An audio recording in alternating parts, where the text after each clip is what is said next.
The night was burning. The sky was red like fire. The city of New London was falling, and human soldiers were running for their lives. The alien army had come from the sky with bright ships that looked like stars. Their weapons were faster and stronger. The ground shook with every explosion, and screams filled the air among the chaos. One soldier was still standing. His name was Ethan Cole, a man who had already lost everything. His family was gone, his friends were dead, and his world was ending. He ran through the smoke and fire, holding his rifle tight, his body bleeding from a cut on his shoulder. He was tired, but he refused to stop. He wanted to save anyone he could, even if it meant dying. As he passed a fallen building, he heard a soft cry. It was not a human sound. It was strange and high, like a whisper from another world. He stopped and looked around. The cry came again, weak and scared. He followed it and pushed away a broken metal door. What he saw froze him for a moment.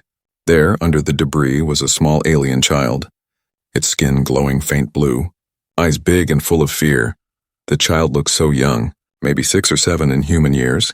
Its arm was trapped under a piece of rock. Ethan raised his gun first, but then something in his heart stopped him. He saw pain and fear in the child's eyes, the same pain he had seen in his own daughter's eyes before she died. The war had made everyone blind, but right now he could not be blind. He dropped his gun and rushed to help. He lifted the heavy rock, his muscles shaking, and pulled the child free. The alien child looked at him confused. It spoke something in its own language, a soft tone full of sadness. Ethan could not understand the words, but he understood the feeling. The child was asking for help. He nodded and picked it up. The building behind them was about to collapse. Fire was everywhere. He carried the child in his arms and ran. Bullets flew past him. One hit the wall beside his head. Dust filled his lungs, but he did not stop outside. Enemy soldiers appeared.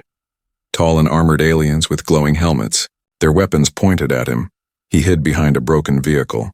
Holding the child close, his heart was racing. He looked at the child and whispered, "Don't move, okay? I'll protect you." Even though he knew it could not understand him. The aliens moved closer, shouting in their language. He was surrounded. He had no chance. He took a deep breath. He thought of his daughter. He thought of how she used to smile when he told her bedtime stories. And he made a choice. He stepped out from behind the wreck. Holding the child behind him, he started firing his rifle, each bullet echoing across the broken street. The aliens fired back. Their energy blasts cut through the air like fire. One hit his leg, another his chest. Pain shot through him, but he did not stop. He kept shooting, protecting the child with his body. More bullets hit him, 1, 2, 3, until he could barely stand. He dropped to one knee, blood running down his armor. His vision blurry. The alien child screamed, its small hands glowing brighter, tears rolling down its face. Ethan smiled weakly and said, "It's okay, kid. You're safe now." His voice breaking, he looked up and saw the alien soldiers pause. One of them lowered his weapon, confused by what this human was doing. Then a final blast hit Ethan's chest. His rifle fell from his hands. He collapsed beside the child. The world around him started to fade. He could barely breathe. He looked at the child one last time and whispered, "Don't be afraid." The child reached out, touching his face, its small glowing hand on his cheek, and then it spoke something in a soft voice, a sound that felt like light. Ethan felt warmth spreading through his body. His eyes closed and everything went silent. He thought he was dying. But just before darkness took him, he heard something strange, a whisper inside his mind, an alien voice calling his name, Ethan Cole. It said clear and deep, like it was coming from inside his own soul. He wanted to open his eyes but could not. Time passed, maybe seconds, maybe hours, then suddenly he gasped. His lungs filled with air again. He opened his eyes and saw a white light above him. He was not on Earth anymore. The air smelled different, cleaner. The ceiling glowed with alien symbols moving like water. He sat up slowly. His chest had no wounds. His body was whole. Even the scar on his shoulder was gone. He looked around in confusion. He was inside a silver room, smooth walls, strange lights, and glass tubes filled with glowing blue liquid. Beside one of the tubes stood the alien child. Safe and alive, its eyes bright and calm, it smiled at him. Behind the child were tall alien figures wearing shining armor, their weapons glowing softly, their eyes fixed on Ethan. Ethan felt his heart pound. He tried to speak, but his throat was dry. One of the aliens stepped forward. Looking at him with a mix of respect and fear, the alien said something to him, words he did not understand, but the tone was clear. It was not anger, it was something else. Something like honor. Ethan realized he was not dead. Not yet. He was in their world now, among the same species he had fought against and saved a child from, but as the soldiers surrounded him, he saw something in their eyes that made his blood run cold. They were not just soldiers, they were elite warriors, and they had come not to thank him, but to decide his fate. Ethan sat there weak but alive, watching them approach, his mind racing, his last memory still burning in his heart. The moment he took 8 bullets for a child that wasn't even human. And now those same aliens stood at his door, staring at him like he was something more than a man. Something they didn't understand yet, and neither did he. Ethan opened his eyes slowly. The world around him felt unreal. The walls were silver and smooth like glass. Soft lights moved along the ceiling like rivers of stars. He tried to sit up, but his head spun. His heart pounded. He remembered the war, the bullets, the pain, the alien child crying, and then nothing. He touched his chest. There were no wounds, no blood, only smooth skin. He was alive, but how? He looked around the strange room. Glowing symbols floated in the air. Screens showed waves of blue energy. Everything hummed with quiet power. On a nearby table sat his soldier dog tag, cleaned and shining, a reminder of the world he had left behind. Then he heard footsteps, slow and heavy. The door slid open without sound. 3 tall alien soldiers entered, their armor dark silver, their faces hidden behind transparent masks that shimmered like water. They looked powerful, disciplined. Like warriors from another age, behind them came the alien child, the same one he had saved, alive and smiling softly, its bright blue eyes meeting his. Ethan felt something strange in his chest, relief mixed with confusion. The child ran toward him and hugged him, its small hands glowing faintly where they touched his skin. He froze for a second, unsure if it was safe, but he felt warmth, not danger. One of the soldiers spoke in a deep voice, the words alien and musical. Ethan shook his head. "I can't understand you," he said, his voice weak but steady. Then something unexpected happened. The alien soldier tapped a small device on his wrist, and suddenly Ethan felt a sharp pulse in his ears. Like air pressure changing, the soldier spoke again. This time the words formed slowly in his mind. "You are awake, human," the voice said inside his head. "You should not be alive," Ethan blinked. "Guess I've heard that before," he said quietly. Trying to hide his fear, the soldier tilted his head, studying him like a mystery, then pointed at the child. "You saved the heir of the Velyar Empire. No human has ever done that." Ethan stared at the child, confused. "Heir?" he asked. "You mean, like a prince?" The alien soldier nodded once. "The blood of the royal line flows in that child. Your act changed the fate of 2 worlds." Ethan didn't know what to say. He had only done what felt right. He didn't know he had saved someone so important, but the room's air felt heavy now. The soldier's eyes followed his every move. One wrong word could be his last. A new figure entered the room, taller than the rest, wearing white armor lined with gold. Her eyes were sharp and glowing, her voice calm but strong. "I am Commander Seral," she said through the translator. "I speak for the Empire." She walked closer, her gaze cutting through him. "You are a soldier of Earth, correct?" Ethan nodded slowly. "Was," he said. "The war ended for me when I got shot 8 times. Commander Seral looked at him for a long moment. "Your body was repaired with Velyar technology. Human, your blood was replaced with a hybrid serum.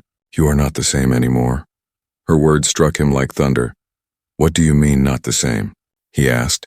She touched a panel, and a hologram of his body appeared in the air. Glowing blue veins spread through it like light. "The serum rebuilt you, connected you to Velyar energy. You now share part of our essence," she said. "That is why you live." Ethan felt dizzy. He was half human, half alien now, a stranger in his own skin. "So what now?" he asked bitterly. "You heal me just to keep me locked up?" One of the guards stepped forward angrily, but Commander Seral raised her hand. "You misunderstand, human. You are honored here. But you are also dangerous," she said, her tone calm but cold. "Some believe you are a threat. Others believe you are a sign." Ethan looked around at the guards, their hands resting on their weapons. "And what do you believe?" he asked. Commander Seral paused. "I believe you changed destiny, but destiny always demands a price." Suddenly the ground shook, alarms flashed red across the room. The walls trembled. The soldiers drew their weapons, shouting orders in their native tongue. Ethan grabbed the child, pulling him close by instinct. "What's happening?" he yelled. "Attack!" One soldier shouted. "The purists are here." Ethan frowned. Purists? Commander Sorrel turned to him, eyes sharp. A faction that hates humans, they want the air dead for being touched by you. Before Ethan could speak, the door exploded. Flames burst into the room. Alien soldiers in black armor stormed in, firing bright red blasts. Sorrel's guards returned fire, energy bolts lighting up the air. Ethan ducked behind a console, shielding the child again. The chaos reminded him of Earth's last battle. But this time he had no rifle, no armor, only instinct. Sorrel shouted, "Protect the air!" She threw a weapon toward Ethan, a strange curved gun that hummed with light. He caught it clumsily, its surface cold and alive. He pointed it at the attackers and the gun responded to his touch. Glowing brighter, he fired. A blue blast shot out, hitting an enemy square in the chest, sending him flying across the room. Ethan stared at the weapon, shocked. "I just guessed," he muttered. Sorrel looked back with a quick nod. "It obeys you because of your blood," she said, then turned and fired again. The fight was brutal, fast and loud. The air filled with smoke and light. Ethan fought like a soldier again, covering the child as the alien guards pushed back the attackers. One purist threw a grenade, it hit the floor and rolled near Ethan. He grabbed the child and dove behind a table. The explosion threw him across the room, his ears ringing when the smoke cleared. Most of the attackers were down. Commander Sorrel stood tall but wounded, blue blood running from her side. She looked at Ethan, breathing hard. "They will come again," she said. "You and the air are not safe here." Ethan looked around, seeing the destroyed room, the broken walls, the fallen soldiers. "So what now?" he asked. Sorrel took off her glowing badge and placed it in his hand. "Find Tavara," she said. "She will help you escape the city, keep the air alive, no matter what happens." Before Ethan could ask who Tavara was, more explosions echoed from outside. The ceiling cracked. Alarms screamed louder. The alien child clung to him. Fear in its glowing eyes, Ethan held the badge tight. His pulse racing, he looked at Sorrel, who nodded once. "Go!" "Guardian of the air," she said softly. "Your war is not over yet." Ethan turned toward the broken door, the child in his arms, the alien weapon glowing in his hand, and ran into the unknown corridors, not knowing that the moment he stepped outside, the universe itself would begin to change because of him. Ethan ran through the shining corridors with the alien child in his arms. The floor vibrated with distant explosions. Alarms howled through the walls. He didn't know where he was going, but his instincts told him to keep moving. The air was thick with smoke and the smell of burnt metal. Red lights flashed above him, each flash showing pieces of fallen soldiers, both human-looking and alien. He tightened his grip on the child and whispered, "Hold on, we're getting out of here." He turned a corner and almost slipped on a slick of glowing blue blood. Alien guards were fighting in the hall ahead, energy blasts lighting up the passage like lightning. One of them saw Ethan and shouted something he didn't understand.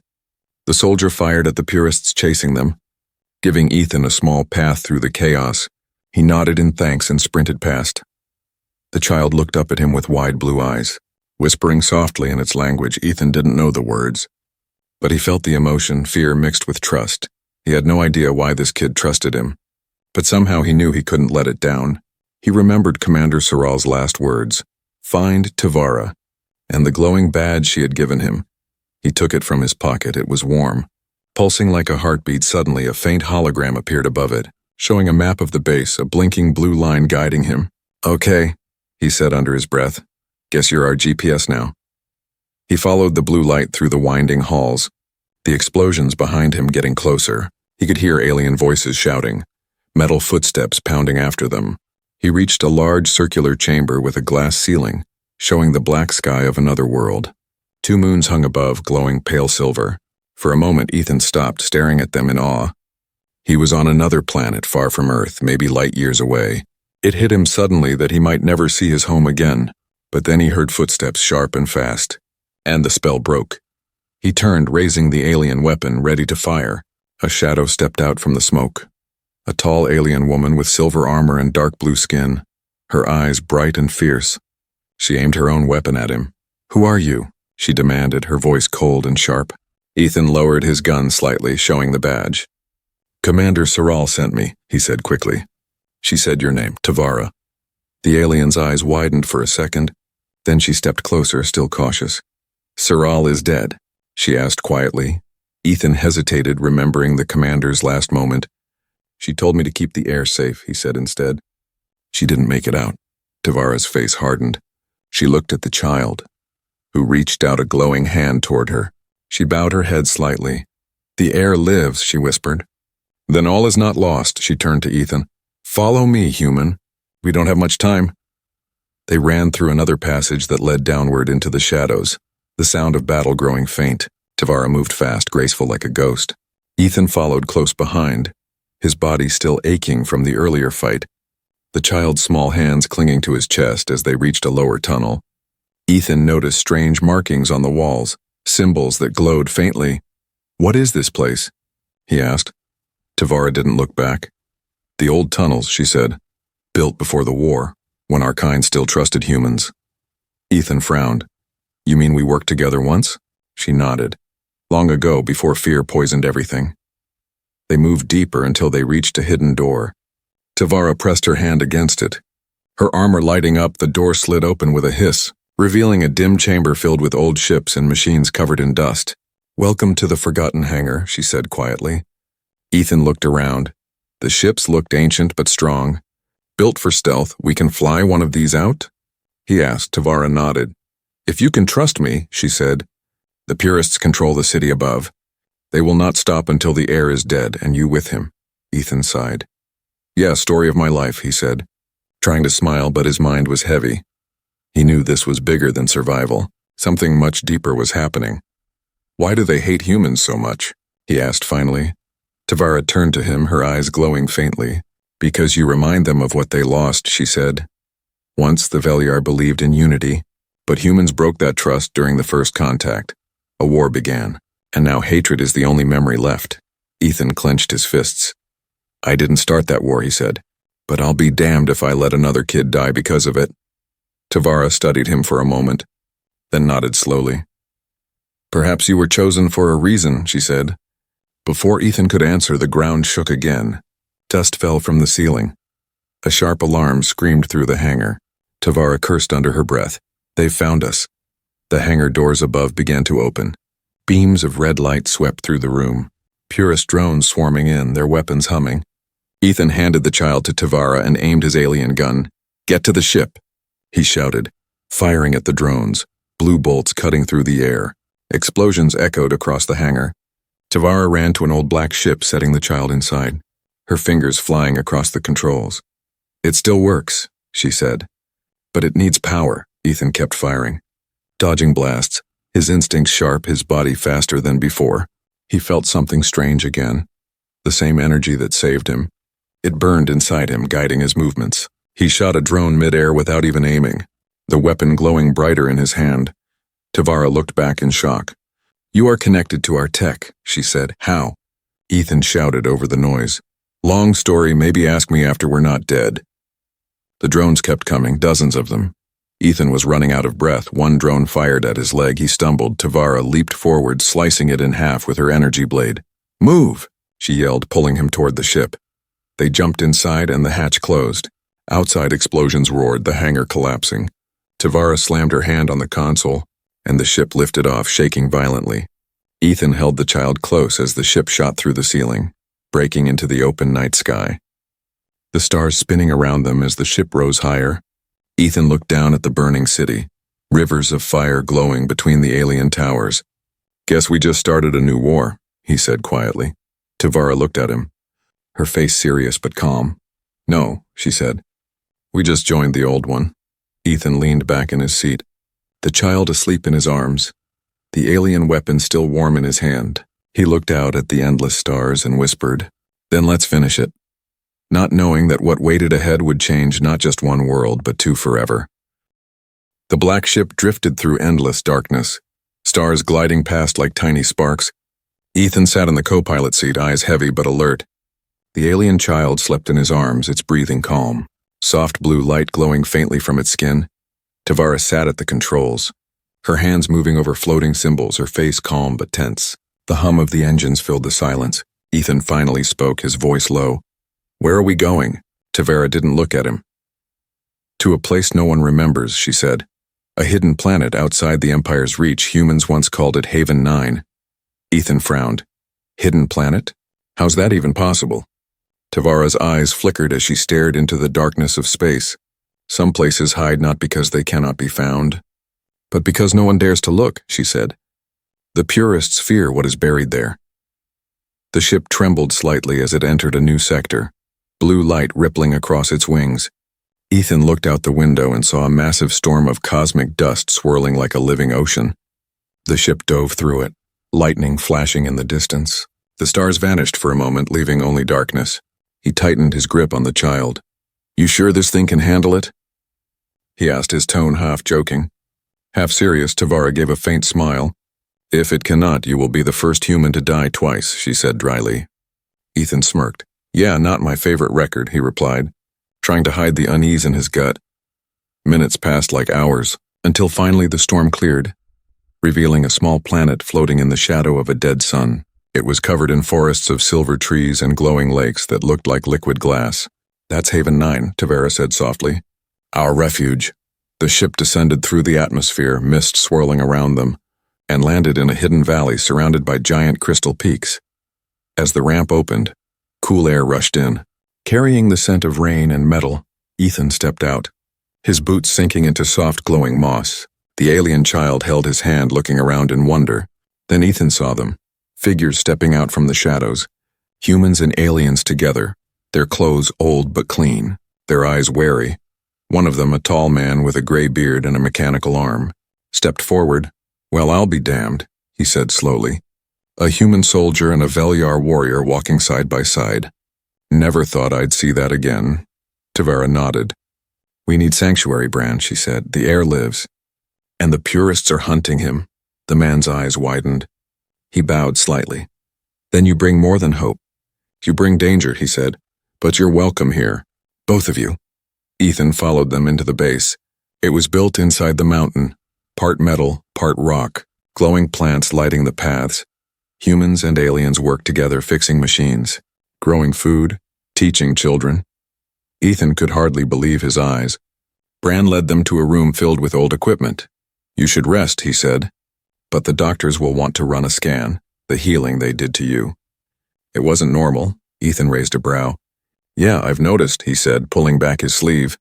"Faint blue lines pulsing under his skin. Feels like there's lightning inside me." Tavara looked at him with concern. "The serum they used connects your body to Velyar bioenergy," she explained. "It gives strength, but it also changes you. If you lose control, it could destroy you." Ethan sighed. "Great. I'm a walking science experiment," he muttered. But there was a trace of fear behind his humor. That night, as the others rested, Ethan sat alone near the edge of the base, looking up at the strange twin moons. He thought of Earth, the burnt skies, the people he lost, the promise he made to protect whoever he could, even if it wasn't human. The alien child approached quietly, sitting beside him. It held out a small crystal glowing faintly blue. "Ethan," it said softly the first time it had spoken his name clearly. He looked at it in surprise. "You can talk?" he asked gently. The child nodded, smiling. "Learning. From you," it said, its voice calm and innocent. "You saved me. Why?" Ethan looked at the ground for a moment, then smiled sadly. "Because someone has to," he said. "Someone has to do what's right, even when it hurts." The child tilted its head. "You hurt?" Ethan laughed softly. "Yeah, kid, a little," he said. "But I'll live." Suddenly the peace shattered. A loud alarm echoed through the valley. Tavara ran out from the base, shouting, "They found us! Purist ships in orbit!" Ethan stood, grabbing his weapon. "Already?" he said. "We just got here." Bran appeared, his mechanical arm glowing red. "They must have tracked your jump signature," he said. "We need to defend the base or everyone here dies." Tavara looked at Ethan. "You stay with the air," she ordered. "Protect him no matter what." Ethan shook his head. "No, I fight with you," he said firmly. "I'm not sitting this out." Before she could argue, the ground shook. The sky split open with fire as enemy ships descended. Energy blasts rained down, setting the forest alight.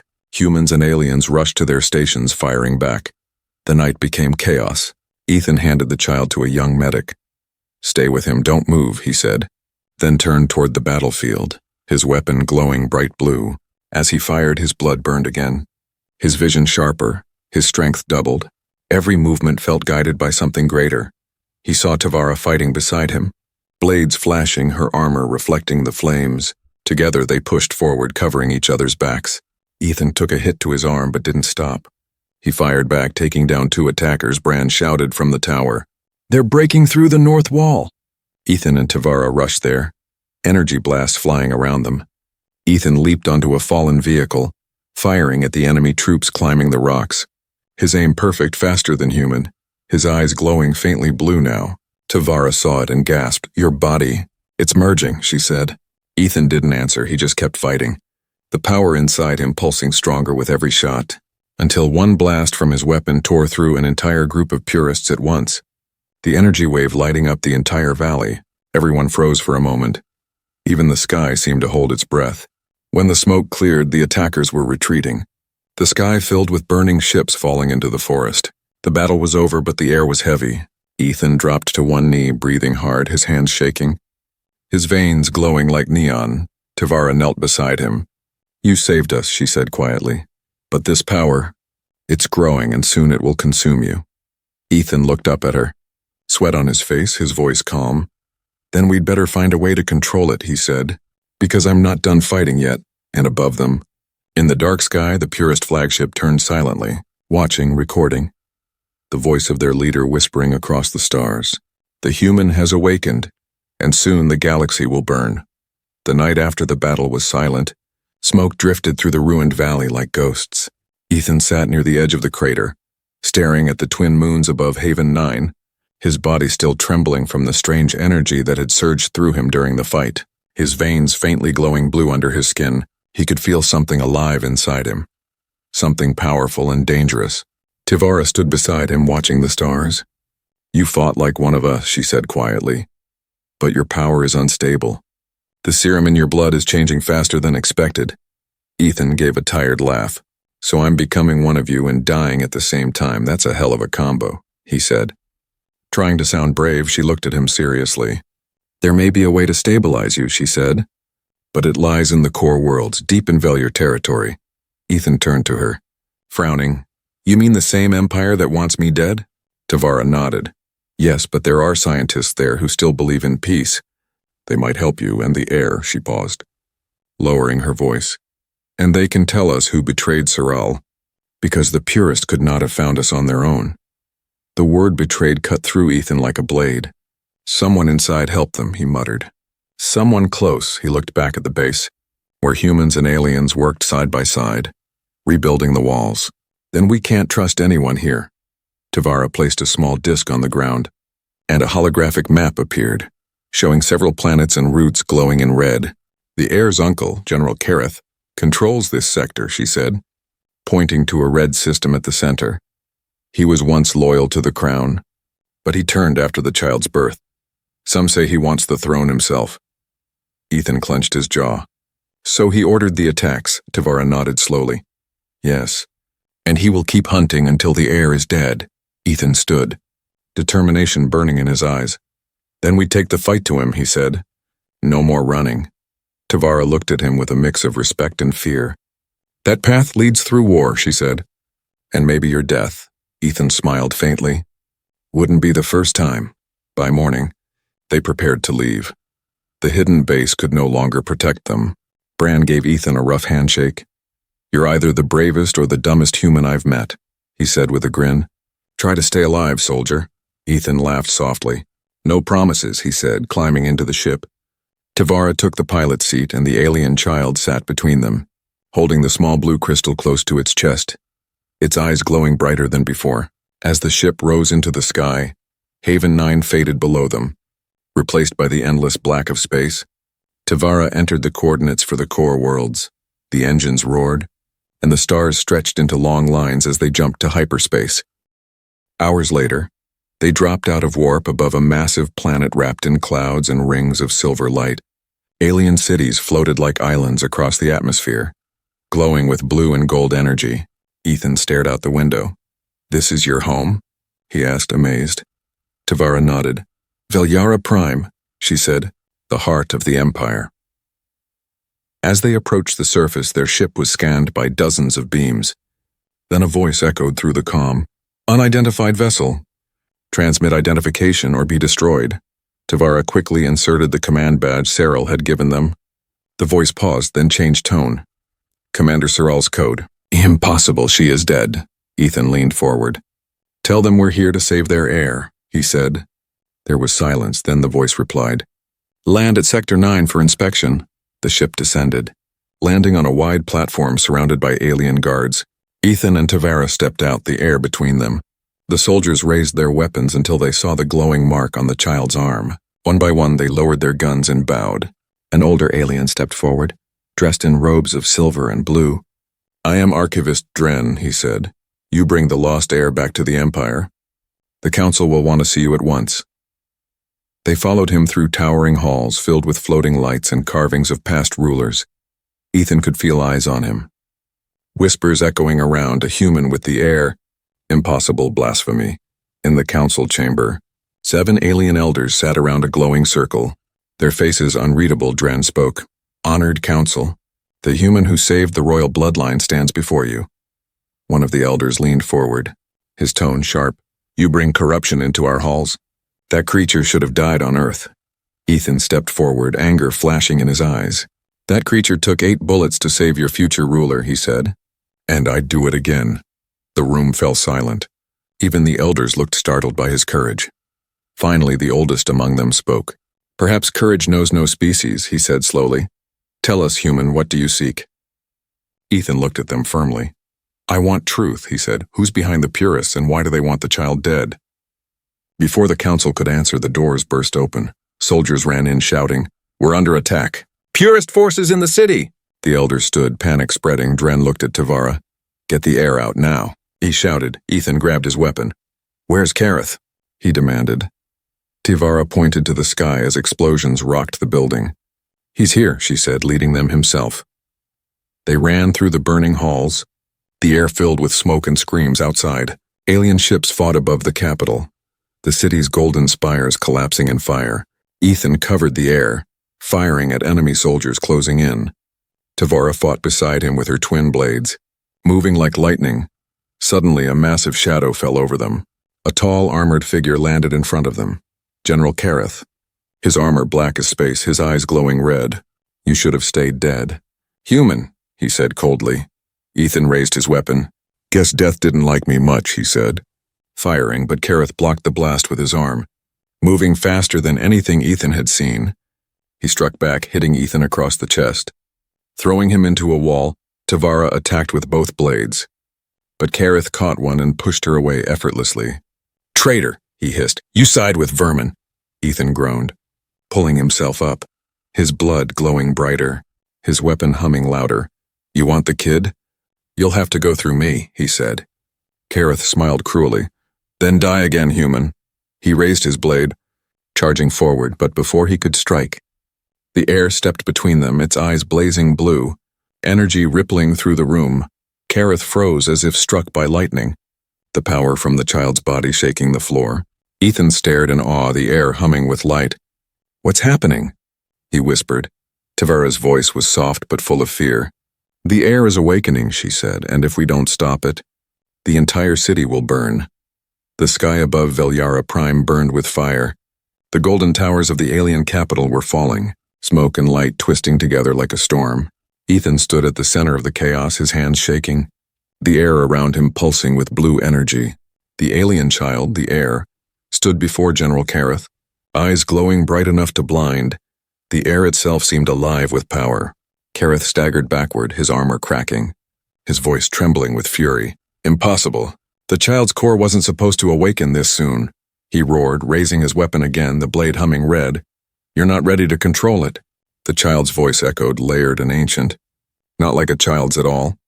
You destroyed our worlds for power, Uncle. And now you will see what power truly is. Energy exploded from the child's hands, a wave of blue fire that threw Kareth across the hall. Breaking through pillars of stone, Ethan shielded his eyes, the blast vibrating through his bones. He felt the same strange force in his blood answering the air's energy. His veins burned, his heart thundered. Tavara grabbed his arm, shouting over the noise, Ethan! The child's losing control. If we don't contain it, the entire city will collapse. Ethan looked at the child, floating above the floor now, surrounded by a storm of light. Tell me how. he yelled. What do I do? Tavara hesitated, her eyes wide. Your blood, it's bonded to the air's essence, only you can stabilize it. Ethan blinked. Stabilize it? You mean walk into a supernova and hope I don't melt? She met his eyes. Exactly that. He took a deep breath, glanced at the child and muttered, yeah, sounds about right, then ran straight toward the glowing storm, the air pushing him back like a hurricane, his boots grinding against the floor. Blue lightning striking around him, he shouted the child's name, but the voice that came out of it wasn't human anymore. It was pure energy. He reached out and grabbed the child's hand. The moment their skin touched, everything went white. He was no longer standing in the palace. He was floating in an endless sea of light, surrounded by stars and memories, flashes of two worlds, Earth and Veliara, colliding, burning and rebuilding. He saw the first contact, the peace that was promised and the hatred that destroyed it. A soft voice echoed inside his mind, Ethan, why did you save me? He turned, the child was there, glowing brighter than any star, eyes filled with sadness. Because no one else did, he said quietly. Because every war needs someone who says enough. The light around them pulsed, calmer now. And Ethan felt his strength draining into the child, their energies connecting like two heartbeats sinking together. He could feel its pain, its loneliness, and its hope. The storm slowed. The palace stopped shaking. The air cooled when the light faded. Ethan collapsed to the ground, smoke rising from his armor. His breath ragged, the air knelt beside him, its small hand touching his chest. You saved me again, it whispered. He smiled weakly. Yeah, seems to be my thing, he said. But the peace didn't last long. Kareth rose from the rubble, armor cracked but eyes burning with rage. You think this is over? He hissed. The Empire will never accept a human protector. They'll call you a disease. He raised his weapon, but Tavara was faster. She threw one of her blades. It pierced through his chest. The red light in his eyes flickered out. Kareth fell, his armor breaking apart, revealing a tired, bitter face beneath. You'll regret this, he whispered. Humans always destroy what they touch. His voice faded as his body turned to ash. Carried away by the wind, silence filled the chamber. Only the crackle of distant fires breaking it. Tavara dropped to one knee, bowing her head to the air. The traitor is gone. My lord, she said softly, the throne is yours again. The child looked at Ethan. The throne means nothing without peace, it said quietly, and I will not rule through fear. Outside, the battle was ending. The purest ships retreating, their leaders gone. The city lights flickered back to life, but Ethan could barely stand, his vision blurry, his body weak. The energy that saved the air had drained nearly everything from him. Tavara caught him as he stumbled. You did it, she said, her voice full of awe. You saved our world. Ethan smiled faintly. Yeah, but I think I broke mine doing it, he said, his skin now glowing faintly blue, his veins shimmering like liquid light. Guess I'm more alien than human now. Tavara helped him sit down, the air kneeling beside him. You're both, it said softly, and that makes you something this galaxy has never seen before. Ethan chuckled weakly. Half man, half light show. He said, doesn't sound too bad. But his smile faded as his eyes drifted toward the horizon. Smoke rising from the fallen towers, the people of both sides walking among the ruins, helping one another. He saw humans lifting alien children, aliens carrying human soldiers to safety. It was a sight no war had ever allowed before. Tavara followed his gaze. They'll talk about this day for centuries, she said. How one human bled for the enemy and became their guardian. Ethan looked down at his hands, glowing faintly like stars. I didn't do it for stories, he said quietly. I did it because no one else would. Then he heard a familiar sound, a low hum from the sky. He looked up to see dozens of Veliar ships descending, not with weapons but with banners glowing white and blue. The symbol of peace, the Empire was bowing not to a ruler, but to the one who saved them. Tavara turned to him. They're calling you something, she said softly. The guardian of the air. Ethan shook his head. Just Ethan is fine, he said, but deep inside, he knew things had changed forever. He wasn't just a soldier anymore. He was part of something bigger, something ancient later. As night fell over the wounded city, Ethan stood on a high platform overlooking the skyline. The air beside him, the stars reflected in their eyes. You could stay here, the child said. Help rebuild, lead beside me. Ethan smiled sadly. I'm no leader, kid, he said, just a soldier who got lucky. The child looked up.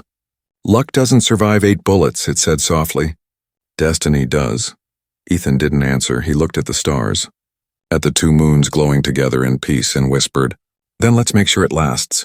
Far above them, unseen in the dark, remnants of the purest fleet drifted in silence, their shattered systems slowly reactivating, a faint red light blinking on one of the ships, and a voice whispered through the void. The human is not done yet. And neither are we. The twin moons of Velyara Prime hung over a quiet sky. For the first time in decades, there was no sound of war. The smoke had cleared, and the alien capital stood in rebuilding silence, glass towers rising again where ruins once stood. The streets filled with workers, both human and Velyar, rebuilding side by side, bridges of light connecting their cities.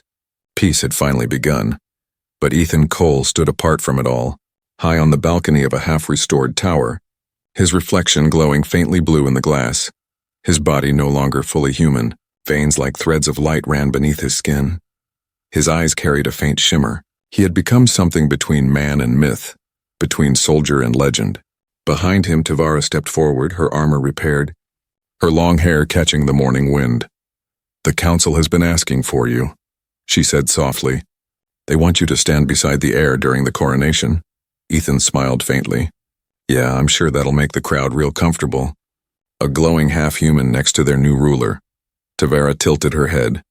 They're afraid of what they don't understand, she said. But they also know they owe you their lives. Ethan turned toward the horizon, watching the sunrise spread across the alien sky. I didn't do it for their thanks, he said quietly. I just wanted to stop the killing. Tavara nodded. But her expression was worried. And yet peace is fragile, Ethan. Kareth's followers scattered after his death, but they didn't disappear. The purists will rise again. Ethan exhaled slowly. Then we'll deal with them when they do, he said. For now, I'll take the silence far below. The city's great plaza shone with banners. The coronation was about to begin. Alien drums echoed across the streets. Slow and deep the people gathered, their armor polished, their faces hopeful. The heir stepped forward onto the platform, wearing robes of blue and gold, eyes bright with calm strength, a symbol of both worlds. As the child began to speak, Ethan felt a strange ache in his chest. Not pain, something deeper like loss. He had fought for this moment, for peace, but now that it was here, he didn't know where he belonged. He was too different to return to Earth, too human to truly stay among aliens. He was a bridge that could never rest on either side. After the ceremony, the heir found him near the edge of the plaza, away from the crowd. You didn't stand beside me, the child said softly. Ethan smiled. You didn't need me up there. You're stronger than you think. The heir looked up, eyes glowing faintly. They call you guardian, it said. But you never wanted to be one, Ethan shrugged. Titles don't matter, actions do, he said. And my action now is leaving before I break something. The child frowned. Leaving? Ethan nodded. There's something out there still moving. I can feel it, he said, his voice low. Kareth's fleet wasn't the end. Someone's behind the purists. Something bigger. Tavara appeared behind them. He's right, she said, holding a small holographic pad, static flickering across it. We intercepted a signal from deep space, an unknown source broadcasting an old war code. Human military encryption mixed with Velyar tech. Ethan froze. Human? He repeated. That's impossible. Earth's colonies were wiped out during the First War. Tavara's gaze darkened. Unless someone survived and decided to finish what the purists started. Ethan looked at the air, then back at the sky. So peace was only the first battle, he murmured. The heir reached out and placed a small glowing crystal in his hand. This will link you to me. Wherever you go, the child said softly. If darkness returns, I will answer. Ethan closed his hand around the crystal, its light pulsing in rhythm with his heartbeat. Guess I can't say no to a royal order, he said with a faint grin. Tavara smirked. I hope you weren't planning to leave without me, she said. Someone has to keep you from blowing up half the galaxy. Ethan laughed softly. You sure about that? The last time we worked together, the city nearly exploded. She raised a brow. Then maybe we're due for something quieter. That night, as the stars rose again, Ethan prepared his ship. The same black craft that had carried them from Haven 9, now repaired and refitted, the words Guardian 1 written faintly along the side. He stood by the ramp staring at the alien city one last time. The heir stood nearby, surrounded by guards and council members. "Where will you go?" the child asked. Ethan looked at the sky. "Wherever the signal leads," he said. "Someone's out there, and if they're planning another war, I'll stop them before it starts." The child stepped closer. "You gave us peace, Ethan. But don't forget, you deserve some too." Ethan smiled gently. "Maybe someday," he said, and saluted the child in the old Earth soldier's way. "Hand to chest, take care of them. Guardian of two worlds," he added softly, turning toward the ship. As he walked up the ramp, Tavara joined him, her blade at her side. "Ready?" she asked. Ethan looked at the stars ahead. "Always," he said, and the ship rose into the dark sky, engines humming like thunder as the planet shrank behind them. The vast silence of space opened before them. Ethan sat in the pilot's seat.